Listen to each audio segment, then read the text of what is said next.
lielākais, kas ir bailes. Bailes pārsvarā dalās divās lielākajās bailēs. Bailes no nāves, es to nedarīšu, kaut ko nedarīšu, kaut kas varētu notikt, es baidos dzīvot, jo es baidos nomirt. Kamēr mums ir baila no nāves, mums īstenībā ir baila no dzīves.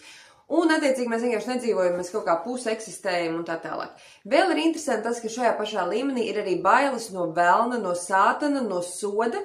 Tas ir atkal no kolektīvā, cik ilgstoši mums ir stāstīts par to, ka ir jādara tas, un tikai tad viss būs kārtībā, nonāks debesīs.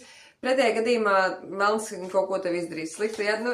Vienkārši jebkāda veida šādi stāsti, viņi ir palikuši, viņi ir nodevušies no paudzi uz paudzi. Tas arī nebūtu velns, tas arī būtu Ļeņins, vēl kāds, ja.